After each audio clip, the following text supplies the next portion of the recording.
Scout guide railway recruitment quota 2022-2023 scout guide quota railway भर्ती 2022-2023। नमस्कार दोस्तों, आप सभी का स्वागत है ऑल अबाउट स्काउटिंग के यूट्यूब चैनल पर। आज के इस वीडियो में हम सदर्न रेलवे के रेलवे रिक्रूटमेंट सेल से आया हुआ scout guide quota railway recruitment 2022-23 के बारे में जानेंगे। तो चलिए वीडियो शुरू करते हैं। तो जैसे कि आप स्क्रीन पे देख पा रहे हैं, बैन हटने के बाद सबसे पहले सदर्न रेलवे का ये नोटिफिकेशन आया है और इसकी जानकारी इस वीडियो में हम लेने वाले हैं। तो चलिए शुरू करते हैं। तो यहाँ पे जो वेबसाइट है वो आप नोट डाउन करें, rrcmas.in। ये रेलवे रिक्रूटमेंट सेल चेन्नई की ऑफिशियल वेबसाइट है। तो लेवल 1 और level 2 scout guide quota railway recruitment level 1 और लेवल 2 के लिए है। उसके बाद आगे देखते हैं। ये जो आप एप्लीकेशन फॉर्म भरेंगे इस नोटिफिकेशन के लिए, तो वो एप्लीकेशन फॉर्म 8 नवंबर तक शाम 5 बजे तक आपको रेलवे रिक्रूटमेंट सेल के यहाँ पहुँच जाना चाहिए। आपका एप्लीकेशन, ये आपको ध्यान में रखना है। 8 नवंबर अंतिम तारीख है वहाँ एप्लीकेशन पहुँचने की। मैं ऐसा क्यों बोल रहा हूँ वो आगे इस वीडियो में बताने वाला हो। उसके बाद यदि आप Assam, Meghalaya, Arunachal Pradesh, Mizoram, north east state से है या जम्मू कश्मीर के पहाड़ी इलाकों में से है, हिमाचल प्रदेश से है, अंडमान निकोबार से है, लक्षद्वीप आइलैंड से है, तो आपको थोड़ा ज़्यादा समय मिलने वाला है। और आपकी लास्ट डेट है 23 नवंबर 2022, यानी कि आपका जो एप्लीकेशन होगा वो इस तारीख तक आरआरसी चेन्नई के यहाँ मिल जाना चाहिए। तो कितने पोस्ट है? तो सदर्न रेलवे के लिए लेवल 1 और लेवल 2 के लिए यहाँ पे पोस्ट दिए गए हैं। लेवल 2 के 2 है और लेवल 1 के 12 पोस्ट, यानी कि टोटल 14 पोस्ट सदर्न रेलवे के हैं। और ये कहाँ पे है? तो division east division Chennai, Tiruchirappalli, Madurai, Palakkad, Thiruvananthapuram और सालेम के लिए ये पोस्ट है। उसके बाद आईसीएफ के लिए लेवल 1 लेवल 2 दोनों के 1 और 2 रिस्पेक्टिवली पोस्ट निकाले गए हैं। आगे देखते हैं। ये जो रिक्रूटमेंट है वो लेवल 1 और लेवल 2 के लिए है। और इसके लिए जब आप आवेदन करेंगे लेवल 1 और लेवल 2 के लिए, आपको क्या करना है? आवेदन स्वतंत्र करना है और एग्जामिनेशन फ़ी भी स्वतंत्र भरनी है, यानी कि अलग अलग भरनी है। एप्लीकेशन यदि आप लेवल 1 का फॉर्म भर रहे हो तो उसका DDA IPO अलग से होगा और लेवल 2 का एप्लीकेशन भी अलग से होगा और DDA IPO भी अलग से होगा। आगे देखते हैं क्वालिफ़िकेशंस क्या है। ये जो क्वालिफ़िकेशंस है वो हमने पहले भी वीडियो में कवर किए हैं। फिर से एक बार सिर्फ रिवाइज़ कर लेते हैं। तो वुड बैच होना चाहिए या स्काउट गाइड रोवर रेंजर, इनमें से कोई भी प्रेसिडेंट स्काउट होगा। तो इस साल के जो भी scout guide rover ranger president scout award exam दे चुके हैं वो इस एग्ज़ाम के लिए क्वालिफाई नहीं है, ये आपको ध्यान में रखना है। उसके बाद should have been active member for organisation 5 years, यानी कि लास्ट 5 साल तक आपको the Bharat scouts and guides का एक्टिव मेंबर होना चाहिए। यहाँ पे एक्सप्लेनेशन दिया गया है कब से कम से कम 2015 से अभी तक आप एक्टिव मेंबर रहने चाहिए। आगे देखते हैं प्रोसीजर कैसी होगी। तो रिटन टेस्ट होगा 60 मार्क्स का और जो सर्टिफिकेट्स है उसको 40 मार्क्स होंगे। तो ये जो 60 मार्क का टेस्ट होगा उसमें से 40 मार्क्स के क्या होंगे? ऑब्जेक्टिव क्वेश्चन होंगे और एक ऐसे होगा 20 मार्क का। और ये जो ऑब्जेक्टिव टाइप क्वेश्चंस होंगे उसमें निगेटिव मार्किंग है, आगे आने वाला है नोटिफिकेशन में, तो निगेटिव मार्किंग भी है और इसका सिलेबस आगे हम देखने वाले हैं। तो ये जो सर्टिफिकेट्स है उसके 40 मार्क्स का डिवीजन यहाँ पे दिया गया है। ये नोटिफिकेशन आपको हमारे ऑल अबाउट स्काउटिंग के टेलीग्राम चैनल पे भी मिल जाएगा, तो वहाँ से आप जाके ये डाउनलोड कर सकेंगे।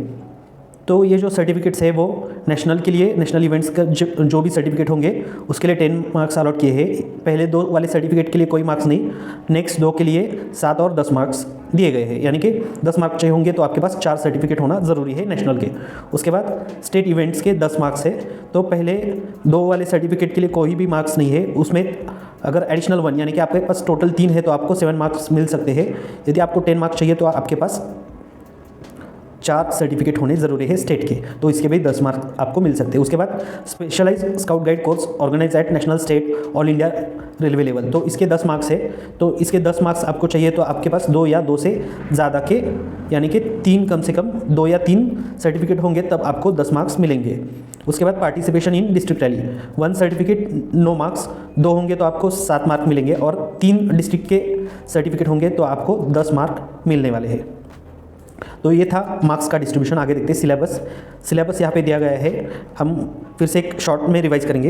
History of scouting guiding, law promise, organisation, district level, state level, training centre, district and state level, knowledge of books like scouting for boys, guiding for girls in India. उसके बाद motto, left hand shake, salute, prayer, flag song, national anthem, know the national and scouting flags, social service at various occasions, hiking, proficiency badges, how these are earn, stages in scouting guiding, thinking day, progressive training of scout guide rover ranger. ये प्रवेश से राष्ट्रपति तक का सब कुछ इसमें है। उसके बाद pioneering, handicraft, all India Indian railway jamboree, national jamboree on the air, organisation at national level, national training centre, वैक्स, वॉजम, उपराष्ट्रपति award competition, prime minister shield competition, community development programme, aims, method of scouting, how scouting is useful in producing better citizens. ये सारे syllabus के points हैं, इससे ही आपको questions पूछे जाएंगे। आगे देखते हैं। तो ये जो लेवल 1 का और लेवल 2 का एग्जामिनेशन होगा वो भी स्वतंत्र होगा, अलग से आपको सेपरेटली एग्जाम देना है, यहाँ पे बताया गया है। उसके बाद एजुकेशनल क्वालिफिकेशन क्या है, तो लेवल 2 के लिए आपका कम से कम 12th HSC तक का पढ़ाई होना ज़रूरी है, और लेवल 1 के लिए है आपका 10th या आपका कौन सा भी ITI होना चाहिए, तो आप इसके लिए अप्लाई कर सकते हैं। अकॉर्डिंगली वो आप देख लीजिएगा। उसके बाद एज लिमिट जो है यहाँ पे बताया गया है। लेवल 2 के लिए जनरल अनरिजर्व कैटेगरी के लिए 18 से 30 है, और लेवल 1 के लिए 18 से 33 ईयर्स तक है। OBC के लिए भी यहाँ पे आपको दिखाई दे रहा होगा, SC ST कैटेगरी के लिए भी यहाँ पे दिखाई दे रहा होगा 18 से 35 साल तक लेवल 2 के लिए, और 18 से 38 साल तक लेवल 1 के लिए। उसके बाद एज रिलैक्सेशन वगैरह यहाँ पे बताया गया है, वो आप देख लीजिएगा। हम इंपॉर्टेंट पॉइंट्स कवर करेंगे सिर्फ। उसके बाद एग्जामिनेशन फ़ी जो होगी वो 500 रुपये का आपको DD बनाना है, और किसके नाम पे बनाना है वो नीचे बताया जाएगा। उसके बाद वो जो 500 है उसमें से 400 रुपये आपको रिफंड मिलने वाला है।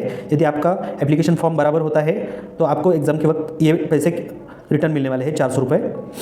साथ ही में जो SC ST, ex serviceman, PWD, female, transgender, minority, economically backward class, इनको सभी को 250 रुपये का फ़ी है, और वो सभी आपको क्या किया जाएगा, एग्ज़ाम जब आप अपेयर करेंगे तो आपको 250 रुपये वापस किए जाएंगे। आगे देखते हैं। DDs and IPOs issued before the date of issue of this employment notice और after the closing date will not be accepted and the application form will be rejected. यानी कि आपका जो भी DD या इंडियन पोस्टल ऑर्डर होगा, demand draft या Indian postal order होगा, वो ये नोटिफिकेशन आने के बाद का होना चाहिए। और कब तक का होना चाहिए, 8 तारीख तक, उससे पहले का होना चाहिए। उसके बाद का होगा तो वो एप्लीकेशन रिजेक्ट हो जाएगा। आगे देखते हैं। आपका जो भी एग्जामिनेशन फ़ी होगा वो आप DD या IPO के थ्रू ही सबमिट कर सकेंगे। कैश, चेक या अन्य कौन सा भी मोड जो है, मनी ऑर्डर्स वगैरह, वो फॉर्म रिजेक्ट किए जाएंगे। सिर्फ DD और IPO ये 2 ही ऑप्शन आपके पास है। उसके बाद फ़ी का एग्जामिनेशन क्या है वो इधर बताया है, वो आप देख लीजिएगा। यदि आप SC ST या माइनॉरिटी कैटेगरी से है तो उनके लिए ये है। उसके बाद आगे देखते हैं।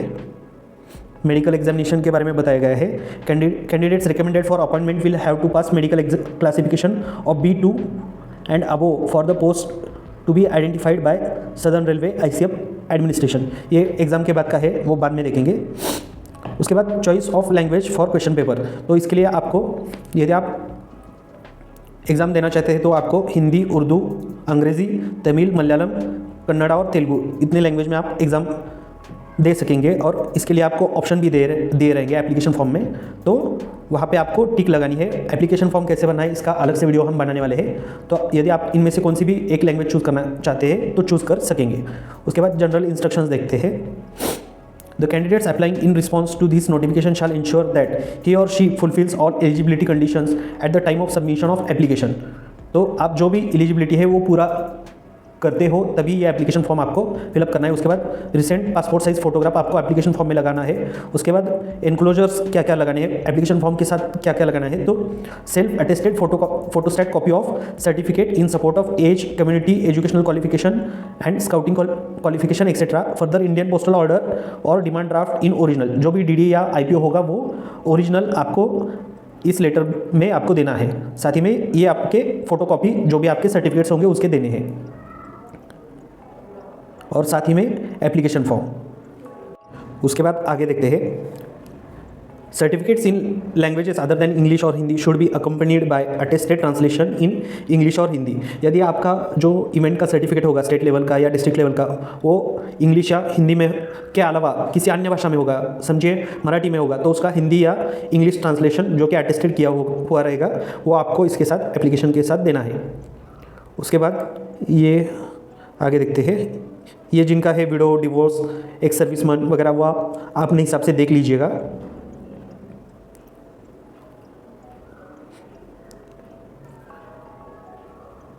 यहाँ पे ये इंपॉर्टेंट है, in written examination there will be negative marking for wrong answer. जो आपका 40 मार्क का MCQ पैटर्न का एग्जाम होगा उसमें निगेटिव मार्किंग होगा, ये आपको याद रखना है। उसके बाद all the candidates are advise to browse www.rrcmas.in to know their application status that is eligible और ineligible status when it is uploaded. यानी कि आप जो ये एप्लीकेशन फॉर्म फिलअप करोगे ऑफलाइन, उसके बाद आपको क्या करना है, वो पोस्ट में डाल देना है RRC के पत्ते पे, और उनको मिलने के बाद वो वेरीफाई करेंगे। यदि आप एलिजिबल होंगे तो इस वेबसाइट पे आपके नाम के सामने एलिजिबल ऐसा स्टेटस आएगा, नहीं तो जो कुछ भी होगा उनका वो इस वेबसाइट पे अपडेट किया जाएगा अकॉर्डिंगली।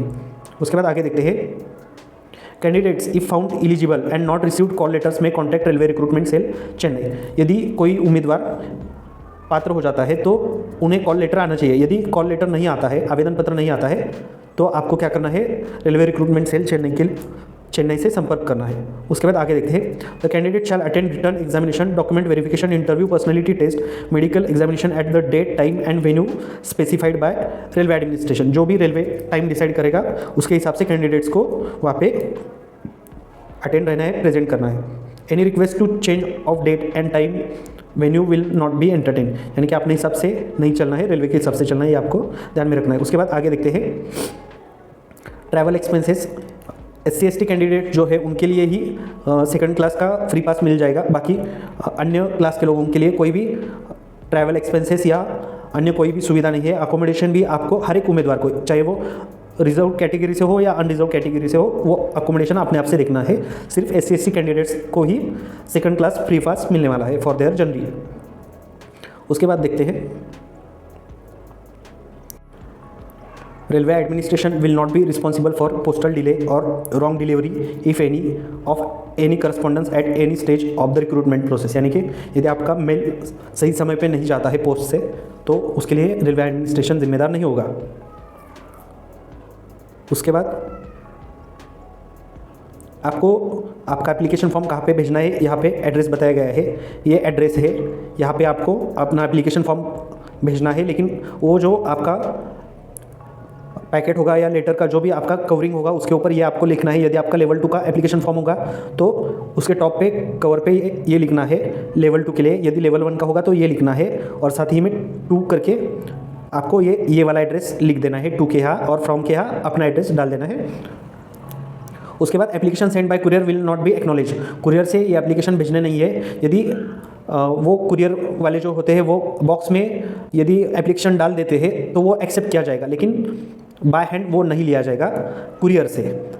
इसके साथ ही में यदि उम्मीदवार कोई RRC के यहाँ जाके वहाँ का जो बॉक्स रखा होगा वहाँ पे भी अपना एप्लीकेशन जमा कर सकते हैं। RRC के प्रीमाइस के यहाँ, RRC चेन्नई के प्रीमाइसेस में एक बॉक्स रखा होगा, उसमें आपका एप्लीकेशन देना है तो वो एक्सेप्ट किया जाएगा। सिर्फ कुरियर से एप्लीकेशन मत भेजिएगा, नहीं तो आपका एप्लीकेशन रिजेक्ट हो सकता है। उसके बाद ये वार्निंग्स दिए गए हैं। उसके बाद इनवैलिड एप्लीकेशंस कौन से हो सकते हैं, इसका एग्जांपल यहाँ पे बताया गया है, तो ये आप पढ़ लीजिएगा।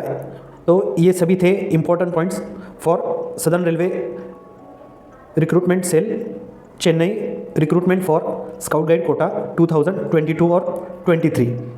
तो दोस्तों, यदि आपको ये वीडियो अच्छा लगा हो तो वीडियो को लाइक कीजिए, मेरे और आपके चैनल ऑल अबाउट स्काउटिंग को सब्सक्राइब कीजिए, साथ ही में अपने दोस्तों के साथ ये वीडियो शेयर कीजिए ताकि उनको भी ये जानकारी मिल सके। और मिलते हैं अगले वीडियो में, तब तक के लिए जय हिंद, वंदे मातरम।